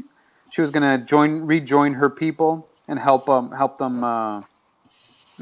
Find the way, or whatever it was. Then this is the way. Find the way. Hera went to join the rebellion, basically. I think Callus, I guess, did too. They kind of all went their separate ways, and that's we just basically don't know boom. what That's those the end of Rebels. Then we jump forward. Hera's now had a child. Obviously, it's Kanan's, and all of a sudden, Sabine cuts her hair and comes back and gets together with Ahsoka to go find Ezra. To Ricky's question, where was Ahsoka before we see Ahsoka the Grey? And I think I don't think we ever saw her, right? I think she was. We did, so but the universe didn't. Here's where. No, the last time we knew about Ahsoka, she was in the World Between Worlds with Ezra, and then she chooses to go back to Malachor, and then we see her walking into that temple. So we've seen her, but they haven't. She shows up when she shows up as Ahsoka the Grey for Sabine. Sabine thought she was lost on Malachor in story because she wasn't there, right? Ezra would have said she was killed or we lost her in the temple. To tell her, right. So that's the interesting timeline thing to wrap your head around is what did the character know? Because we know about her because of A World Between Worlds. She was saved and all that. But what did the in-universe characters, what information did they have? Should she be more surprised? We need to go back to that scene. Should she be wickedly surprised to see Ahsoka the Grey there? Wait, what? Or she seems to be kind of, my recollection, I haven't seen that clip in a long time, whatever. She seems to be very nonchalant or otherwise, okay, let's go. Like they've already had some communications about and that's one of those things where we assume because we know that they know. And that's, that's another fun part. I'll have to go back and watch that. There's the whole Ahsoka versus Vader thing. Everything blows up. Vader's walking away. Ahsoka's walking away, isn't she, at the end of that one? Well, at the beginning, everybody didn't know whether she was alive or dead, and then we flash forward to when the war between the world between worlds thing, and then Ezra saves her, right? He pulls her out at that moment, and then whatever happens, and then like Melissa said, she chooses to go back, right? Is that am I misremembering? Yeah, she doesn't go with that. She talks Ezra out of saving Kanan, and then she kind of says, "I got to go back" because he wanted her to come with him to his timeline, and she was like, she needed to go back to that timeline for whatever, just to keep it because and then she just needed to. So I got really confused. Cass, I was going to say Cass, no, it won't be that obvious. Ezra pulls Ahsoka out. They leave the World Between Worlds environment, don't they? No, they don't leave. They don't. He pulls her out, and that's where they're running from. They're battling Palpatine. Oh they yeah, get away from Palpatine, she stays to fight Palpatine. Way. She stays. No, she fights off Palpatine. Melissa had it. She goes back to Malachor. Hang on a minute. I'll find it. She goes back to Malachor almost as Vader's leaving. She goes back to the Yes. timeline. Yeah, and I think that believe she explains goes how back we to that see same her timeline. walking. Like at the end of it, we saw her Yes. walking in the triangle. Exactly. Or whatever. Yes. We see her go That's back, right. and that's where we see her walking in the triangle so that she can do What whatever it is she wants does to do. anyone know? Does anyone know why she went back? Well, To, that's, to I think not she had mess more up the that's things why to we're learn. intrigued by this whole story. Okay. That's what we Okay. want to know. I don't I think we. believe I wonder. she had to learn more. Yeah. Now that I'm thinking about it, I wondered. Like I used to wonder when Ezra pulled her out. Technically, she would have just kind of disappeared in front of Yeah. Vader, right? When Right. What did when Vader? he Yeah. thought he was killing her. So then, when Obi-Wan did the same thing, Yeah. he also I disappeared. dissected that, and I think what happens is Yeah. the time he pulls her out is the same time That's right. Yeah. the temple collapses in a heap or something like that. Mhm. So they timed it perfectly in a manner that Vader like doesn't see Ezra pull her out because the Okay. floor's falling away or something. If you look at the two scenes or something like that, there's a way to do it, or it was done in a manner so that Vader doesn't necessarily go, wait, what the hell just happened there? Because I Right. saw some dude reach from somewhere and pull her Yeah, into yeah. something. He doesn't know but, that's get all happened, confused. yes. Yeah, the temple floor or something falls away in a manner I that remember now. they Yes. covered Okay. their bases to be able to. You're right, and then here's where we see her walk back into the temple or the triangle to figure out Yes. whatever it is she's Right, trying to gotcha. figure out. I've forgotten this bit. Yeah. If we've known anything from Star Wars, we know Jedi Masters leave and have like some sort of years of solitude to either learn something or. I mean, She's gonna be- Obi-Wan did it. She's He's going to be gonna stuck do in it. that for a long time, isn't Luke she? did Because it. She's Well, not how is she Jedi. gonna get? How is she gonna Maul get was off stuck there? Right? here. Maul was stuck here for ages, wasn't he? 5 Before years, this. right? It's Hmm. from 5 years from Rebels to the end of the war, right? So Well, then, you know yeah. what? So then, To there you go. Melissa's- So then, That explains where Ahsoka is and That's why where she's not Ahsoka's in the been. OT. yeah.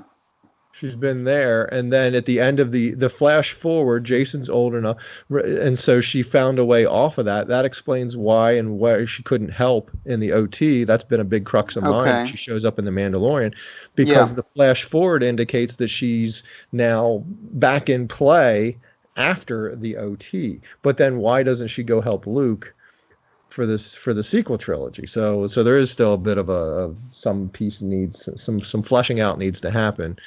Well, I It assume explains- that's when she's looking for Ezra. I don't know. well, so right there, and then right, she's not able to help Luke or otherwise do anything there because her and Sabine are off way out in wherever looking for Ezra. But now potentially could come back and help Rey or Rey and Story. There could be a Rey and Ahsoka meeting as Ahsoka passes away and she gets to pass on some knowledge and build the Jedi back up or something. Yeah, it's all going to work cohesively and be awesome. I just need to stay healthy long enough to live to see it all. Well, because the other thing is, So like, now I that we're wonder- saying, that, oh, go ahead. I was just going to say, a thought just occurred to me that I'm hoping to goodness that if Ahsoka and Sabine do show up, it's like you say that it's just sprinkled in, but they're going to just show up enough to get Baby Yoda to go off to use him to help find Ezra. As a way to Mhm. end, do they do that? Do they end their money train that is baby the child and send the At the end of Mandalorian? 4 seasons. Well, Oh, at yeah. the end. Okay, at the end. I was thinking. I just thought assumed. you- I thought you were suspecting or speculating at the end of the they do entire that, then they series, get season. another season or two out of the Mando where he's just doing whatever Finds Mando another stuff baby. without. Yeah, does the show work without Baby Yoda? Not now. Well, so Would it? right Will now it doesn't, but maybe it would. It could maybe do if they that's their really, end game, yeah, so they they really, don't- yeah.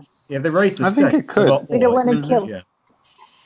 Have you seen? So it will, and I agree, and I'll watch it. But have you seen the dearth of child merch? Oh, that yeah. wasn't planned for. That was an afterthought of holy crap. This thing is incredibly successful and popular with moms and lay people and everybody because it's so cute. We're riding this gravy train. I strongly feel that It's the exact opposite of last season. Last season there was nothing, and this season there's like way too much stuff. obscene. And Too much, Baby Yoda. You guys They- crazy? they need, they're a marketing. George would have done the same thing. If it's work, strike while the iron's hot. Some of the stuff I've seen that's got the child in it. Yeah, it's strike while the iron's hot, and the iron is very, very hot right now. You can eat Baby Yoda cereal for breakfast. That's perfect. Oh, I can't even think of what I've recently seen that just like, oh, this is too I much. bet you it's really sweet too. But I've seen a Aw.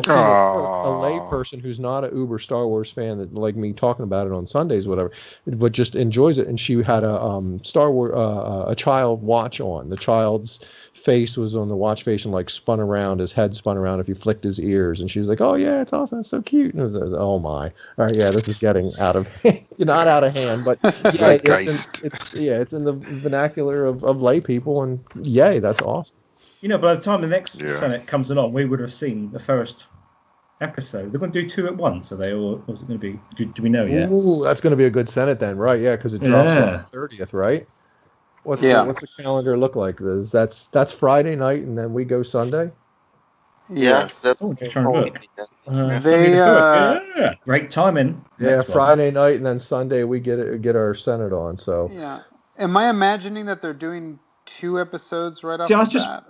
I was just wondering, are they? Do they need for some reason 2? I have that idea in my head that they're going to do the first 2 episodes and then it'll go week to week after that. I don't know if I'm making that up.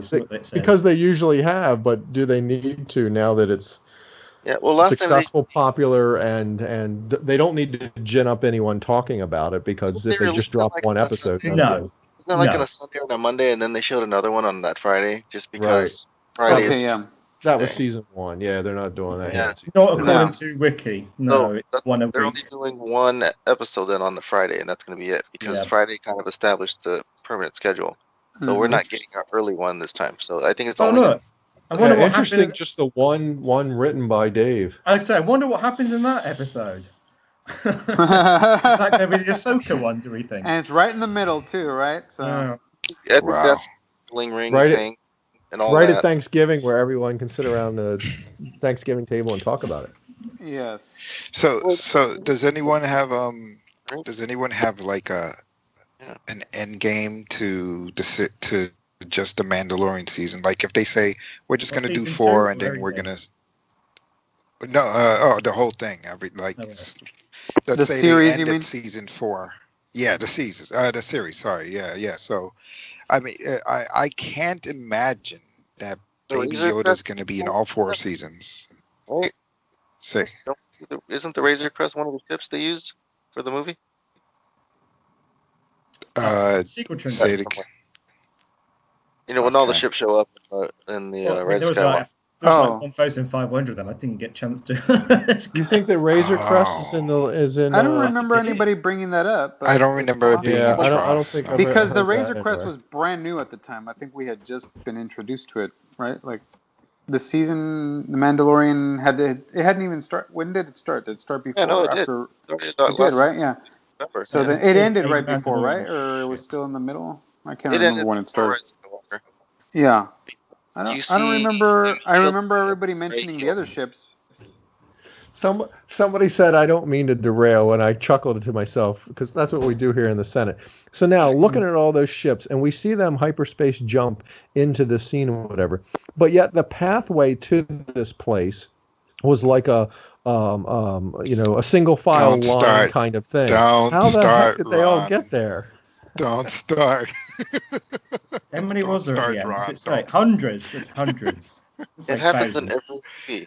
Like, why do the Star Destroyers just pop up right there next to the small ship? How does that even work? But that I have no problem with. How they hyperspace and get right to where they need to be. That could be done. But they weren't coming from space to this place. They were coming through that narrow little navigate your way with the holocron kind of dealy thing. Oh, interesting. Yep, down there in the bottom left is a Razor Crest looking ship. Yeah, it says there is one in here, doesn't it? It says it says a Mandalorian. Well, that's not a Mandalorian ship, is it? It's going to be. It doesn't actually say that, does it? I don't think anybody ever mentioned that the Razor Crest. But there's definitely a nice silhouette of it there in that bottom left. Get back to that. Oh, yeah. That looks like it right there. Strong anyway. It looks the wings look a little thin. It could have been me that mentioned it then.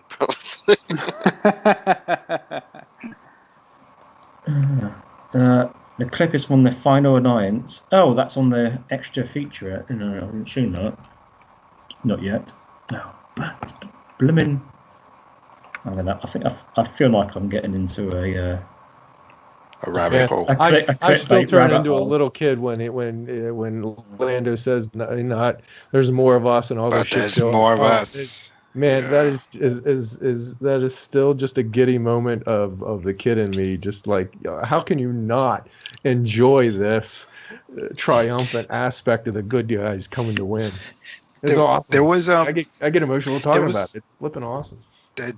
There was a scene where in The Simpsons, there's a scene where Bart he's supposed to study for a test and he's not been studying, and at the end, toward the middle or toward the end of the episode, he's kneeling by his bed and he's praying. He's like, please, I just need to pass this. I don't want to go to military school or something like that. And Lisa walks by and she says, "Prayer, the last bastion of the scoundrel." Right? There's a scene in Rise of Skywalker where Poe is at Leia's feet, and he's like, "I don't know if I can do this. I can," and I'm getting, like you said, I'm getting chills talking about it. This guy was laid low, and then Lando is like, "Yeah, but there's more of us," and I was like, "Oh my God, dude, I got goose pimples all over my arms, all over my body." I get grief for watching The Facts of Life, and you're a grown man watching The cinema. I'm the one who gave you the grief. It's interesting. Yeah, that really does get me. I mean, because as much as I like, it's a Star Wars film. I like there should be a happy ending at the end, I think, or a uplifting ending to it. But of course, I'm a big Palpatine fan, so I was kind of hoping he would win in that thing. So when they all show up, it's like, here we go. Yeah. Here we go. Not gonna happen. That's good stuff. That's good thinking, stuff.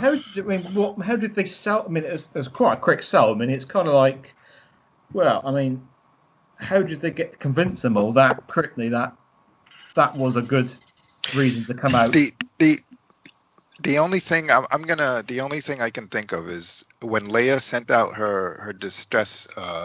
She's like, "Use my personal code. Everybody knows who I am. I'm the hero of the Republic and such." So they didn't get a response because at that point, I think that the First Order just blew up the Hosnian Prime system. That there was hopelessness, right? And the second act to any series is supposed to do that. It's supposed to lay the characters low so that they have the triumphant return in the final act. So when Lando and Chewie are off gathering the troops, I think it was one of those things where they made personal appearances. It wasn't a remote transmission. They showed their faces, and they're like, "Holy crap, that's Chewbacca! Holy crap, that's Lando!" And then they're like, "Look, years ago you served my colleagues in the Republic in the battle against the Galactic Empire. We're gonna have to press you into service once more. Our friends need help, and we have a real chance at defeating the Empire and so on, or the Final Order." Into Palps's transmission, his broadcast went across the entire universe, so everyone heard it, everyone knows his back, and everyone knows we can't have that. So it was an easy sell because of Palps's transmission. If he doesn't make that transmission, then I think it's a tougher sell, because you're like you're selling them on an unknown, and it's like, oh, you're just ginned up and you're a conspiracy theorist. No, we're not going to come out of hiding and help you. Right. Which is what makes that announcement, and everyone hears it like, oh man, okay, what do we do about this? How do we? That's rally? how they did. That is how they depicted Leia in the Aftermath books. Like, they found out that she was the daughter of Vader, and she, her character was basically assassinated, and her reputation was ruined because people were like, "Oh, you're a fearmonger," and so on and so forth. But like to your point, it's Leia says the more you tighten your grip, the more systems that slip through your fingers. So Palpatine, thinking that he's going to intimidate people he just activated them. So yeah, that makes perfect sense. Wow. This is good stuff, man. They didn't view the First Order as like that big of a threat, but they're like, oh, we don't want the Empire again. Why is the Palpatine? But yeah, that's a good rallying cry for I them. mean, the whole, and I think we've said this before in previous snippets. There's still First Order ships around at the end of that battle. Exegol, whatever you want to call it. I mean, that's not the whole entire First Order fleet gone in that one battle. I mean, there are others elsewhere, perhaps a bit like we got at the end of the That's interesting, right? Empire. That is just Palps's fleet, but the First Order fleet still exists. Yeah, they're still up there. They're still out but there. you see, if you watch closely, you see other systems like Endor. That's right. Right. Gone that away. I love the that's First Order another ships part are- of. That's a huge. Sorry, that is a huge thing. Yes. That is another part of Star Wars storytelling. Lucas was great at it. I was just thinking the other day about the scene on Paulus Mass or whatever, that he would do this little throwaway scene or this little 2-second, 3-second, 5-second scene with no dialogue or anything, but it was hugely impactful to the story because it would be what you just said, where you would, if you paid close attention, right, you saw other scenes where Endor and other things were rising up and working on the other ships or whatever, but it's not a major player in the movie, but those scenes are in there to let you know here's what transpired elsewhere. Yeah, I totally forgot about that. Well, just to keep raving the flag for the bad guys a bit here. That doesn't mean that's not to say that's. I mean, obviously, those scenes didn't all happen at the same time. The final battle, then the other scenes split into the other planets. We're jumping around time here a bit, I think, in some respects. And that's not necessarily the last ever First Order ships. No, that's not saying at the end, time the credits go up, that's the end of every Empire come First Order ship in the whole galaxy. Hold on to that dream of the bad guys. Yeah, I am. Yeah, I want to think. Hold on to it. I want to think that's accurate. I think this is the end cap. This is the cork in the bottle. They're talking about ending the Skywalker saga. The Skywalker saga was not just the chosen one. It wasn't just the father and son. It was about the galactic civil war and fighting oppression and tyranny. So are we saying then at the end of that movie, going forward for the rest of the time, that there's not going to be any other massive dictatorship force in the universe? Yes. In the fantasy land, they all live happily ever after. That's based off the Force, we say, because the Empire and the First Order all got their roots in dark side of stuff. Oh well, if comes to find Rey and then trains her. Wow. And then another. I mean, you could probably jump forward to the next. I mean, we've got our Old Republic. Now we've got our High Republic. Then we've got, God help me out. What was it? Republic in the prequel, wasn't it? Yeah. Then it was the New Republic. Anyway, but then what I'm saying is you're going to have your next era, whatever it is, after this, where there could be other kind of, a new kind of Sith or a new kind of.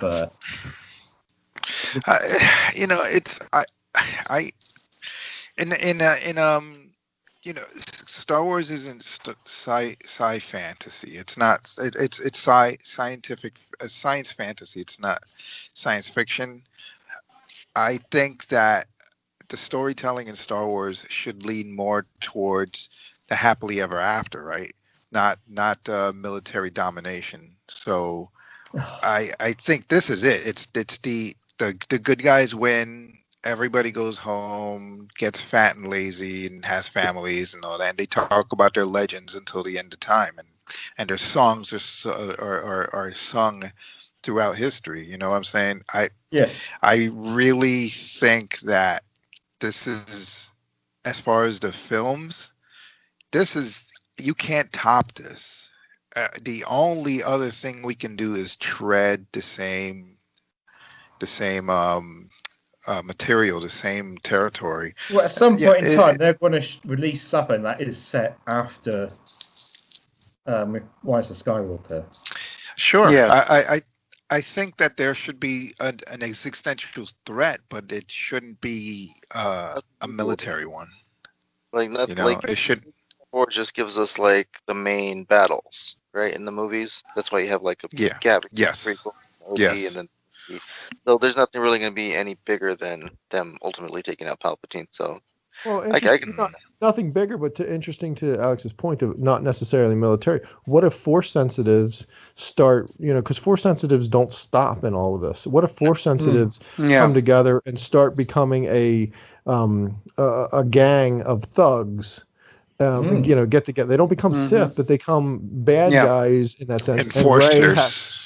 And Rey has to come around to find other Force sensitives and battle, have a battle against Force users again, good Jedi versus bad Jedi, if you will, for lack of a better, as a way to quickly explain it. So it's to Alex's point, it's not a military type of threat. But it's a Culture. way for the good guys to win again and ultimately use your powers and knowledge for good, not evil type of scenario. So there's definitely something that could be utilized or a way to tell a story there that. Going back to that comic of Kylo Ren, I guess the Knights of Ren were all Force sensitive bad guys, pretty much like you just explained. Yeah. And they were trying to recruit other Force sensitive people to go do their bad work. Right, So, Force sensitives didn't stop. Rey isn't the Broom Boy is my example. So Force sensitives are still going to exist. They're still going to be able to see pod racing, before things happen and all that sort of stuff. And once some kid realizes it and finds a way to channel it and gets another kid, and then they become thugs. And like I say, start doing bad things. That might be where it's a way. It's a way to have a trilogy of getting good guys to win again. Let's say the corruption of power, right? Yeah. That thing about the Knights of Ren kind of brings up something that I was thinking about, though. It's like, they're Force sensitive, but what differentiates them is that they don't have lightsabers. They just had regular weapons because there's not an overabundance of kyber crystals for everybody to make a lightsaber. Didn't the main one didn't they? The main one in the original Knights of Ren, yeah. Yes. The original leader, I guess. Yes. That was the Ren. He called it the Ren. Yeah. Yes. They weren't aligned to any particular dark side. I don't know. So that'll be interesting when, if they do go that way in the future, where the threat is not a military one, but it's a bad good guys Force versus user. Bad guys. Yeah, like a bad, not Sith necessarily, but like a bad Jedi, whatever you want to call that. But then, like I said, there's not an overabundance of kyber crystals, so they need to come up with something to get over that, so that everybody can get lightsabers again. Well, when you think, let me just interject real quick, Ron, before I lose the thought. When you think about the Force users, they're a bunch of weirdos. They're telekinetic. I mean, imagine sorcerers. I've never thought about them. I've never thought about them that way. There are these people. Imagine getting into an argument with someone, and all of a sudden your mind just goes blank, and you're like, "Okay, see you later." What was I saying? Yeah. The only way that you can stop someone from just feeling like I don't need to deal with these. Come on, man. This is a 12-item checkout. What are you doing with 30 items? And then he, flicks his finger and throws you across the room. The only way that you could deal with someone like that is if you have someone on the good side. So at what point do these people become lords over mortal humans? You know what I'm saying? So they need to check. Somebody needs to check them, and that's where the good guys. Maybe not Jedi Order, maybe not Sith, but right. It's like a restart of the whole thing to begin with. Oh yeah, from the beginning, yeah, just good guys versus bad guys. Yep, we are indeed over time. I'm afraid, everybody. We are always over. I know, and we've gone really off on tangents and stuff as well. We didn't get to the new merchandise. We didn't get to the too So much it was about a good Senate, squadrons. is what you're saying. Sorry? So it was a good Senate session. Yeah, is so what I think you're that's things. It was a things typical. I think things were better when they sort of moved naturally, that kind of stuff. I agree. But I also in some other ways get a little bit. Also, the downside of it is we don't actually get to cover what we've come into. But I mean, Squadrons isn't going anywhere, is it? Squadrons aren't going anywhere. Merchandise isn't going anywhere. And it said the next Senate really sort of the agenda sort of makes itself weird, doesn't it? Mandalorian. Well, absolutely. And although I get we'll probably go off at a tangent as well, because all it is, you start dissecting it all, and then you get into one little nuance, little aspect of it, and then you start taking that apart, and then you find yourself going off down the rabbit hole. Or who thought we would have so much to talk about flashbacks? Right. Sorry. I have to say. I mean, we were all into it, right? We all had opinions, but who knew, right? Who knew we would? Somebody said it. That's what makes the Senate sessions so much fun over all these years. Is right the organic nature of just a bunch of fans getting together and hashing something out and talking. You know, thought we were going to talk one thing and we end up going down rabbit holes of other things. It's been very entertaining and enjoyable. Last month it was the laser from the Death Star, right? We were. And then realised the differences between its original configuration, the first Death Star, and the second Death Star. It never really popped up, did it? You should Yeah. You should change the name of the group to Rabbit Hole. About next month, you know, who knows? You should change the name of the group to Rabbit Hole. Yeah, I mean with the flashbacks. I mean, this is gone here now. I mean, I was just a huge fan of Lost as much as she was, and outside of Star Wars, a reboot or remake of Lost is probably the most exciting thing I could think of happening. Oh yeah. In my life. I'm right there with you. Yeah, and with the flashbacks, I mean, I remember watching Lost, and just that bit when you start getting that when it's about to go to the back. I mean, it sent shivers down my spine every time that happened in it. So I mean, flashbacks can be very, very powerful, and I think in Lost that there's no other greater use of flashbacks and flash forwards. We can get into that, but we're not talking about Lost here. But they work powerfully for the most part in that show. Just to chime in, the thing about Lost flashbacks was it would tie two characters together. That was the thing with their flashback. It wasn't just a flashback to fill in. It would flashback and show you how these 2 or 3 characters had interactions in the past that they didn't know about. That was the neat thing about Lost. Yes, absolutely. Yeah, I think in the final series, the Flash sideways thing for me didn't work anywhere near as well. But I understand where they were going with that, but it wasn't as powerful as the flashback and the flash forward kind of aspects. But I mean that's a whole other debate as well. But in terms of Star Wars, I think we are going to get flashbacks in. It's just the modern storytelling way of things that you can't get away from it, can we? Really, I think there's going to be that kind of. It's just a modern. I don't think anybody's laid down the template and said that this is the way Star. I mean, you can say that's not the Star Wars way, but that's only because this is not George Lucas controlling it anymore. There's other people, new Star Wars. And nobody's set down a template. The template is not strong enough to make it that you couldn't do this and get away with it.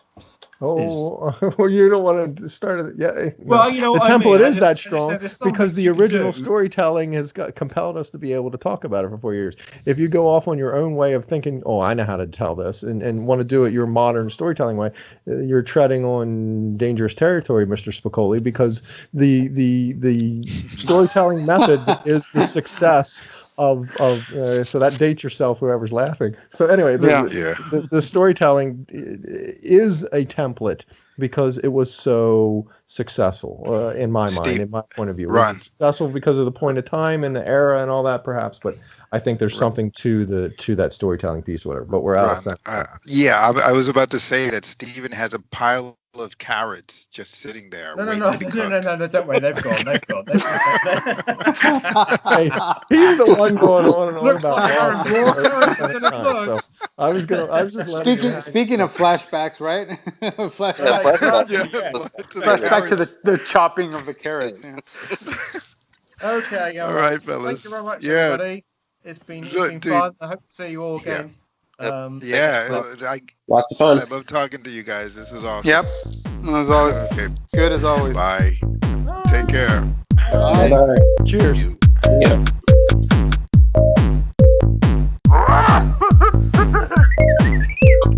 Go switch off.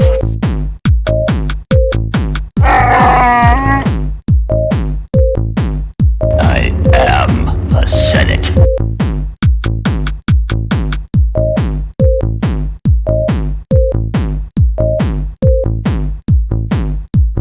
The Force will be with you, always.